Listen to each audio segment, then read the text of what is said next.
জায়গায় বিয়ে হল, ট্রাক ভর্তি ফার্নিচার পেত। যিনি পেশায় একজন ডাক্তার, মানুষের জীবন বাঁচানো যার কাজ, তিনিই কিনা নিজের স্ত্রীর জীবনকে ঠেলে দিলেন এক চরম অনিশ্চয়তার অন্ধকারে। প্রেমের সম্পর্কের পর গোপনে বিয়ে, আর তারপরেই স্ত্রীকে অস্বীকার করে গা ঢাকা দিলেন এক প্রভাবশালী ডাক্তার। কোনো উপায় না পেয়ে অবশেষে নিজের আইনি অধিকার আর স্ত্রীর মর্যাদার দাবিতে সেই চিকিৎসকের বাড়ির সামনে বৃদ্ধ বাবা মাকে নিয়ে আমরণ অনশনে বসেছেন এক অসহায় তরুণী। কিন্তু কেন এই শিক্ষিত সমাজসেবক ডাক্তার এমন প্রতারণা করলেন?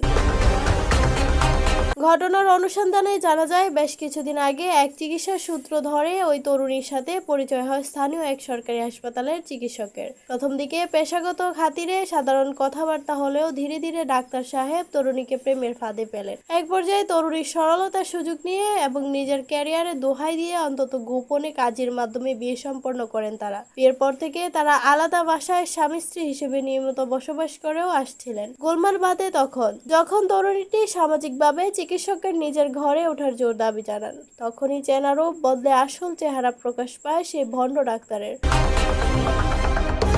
মোটা অঙ্কের যৌতুক এবং সমাজের উঁচুতলার এক ধনী মেয়ের সাথে নতুন করে বিয়ে ঠিক হওয়ায় সে এই তরুণীকে নিজের স্ত্রী হিসেবে স্বীকৃতি দিতে সম্পূর্ণ অস্বীকার করে। এমনকি প্রভাব খাটিয়ে বিয়ের সব প্রমাণ ও কাবিননামা গায়েব করারও অপচেষ্টা চালানো হয়। উল্টো স্ত্রীর পরিচয় চাওয়াতে ওই তরুণীকে নানাভাবে হুমকি ধমকি দিয়ে ঘর থেকে বের করে দেওয়া হয়। কোনো উপায় না দেখে এবং নিজের সম্মান ও আইনি অধিকার ফিরে পেতে ওই তরুণী তার বৃদ্ধ বাবা মাকে সাথে নিয়ে চিকিৎসকের বাড়ির প্রধান ফটকের সামনে অবস্থান ধর্মঘট ও আমরণ অনশন শুরু করেছেন। তরুণী সাফ জানিয়ে দিয়েছে, স্ত্রীর মর্যাদা না পেলে এই বাড়ির সামনেই আমরা একসাথে প্রাণ দেব। এই ঘটনা এলাকায় জানাজানি হলে তীব্র চাঞ্চল্যের সৃষ্টি হয় এবং চিকিৎসকের বাড়ির সামনে উৎসুক জনতার ঢল নামে।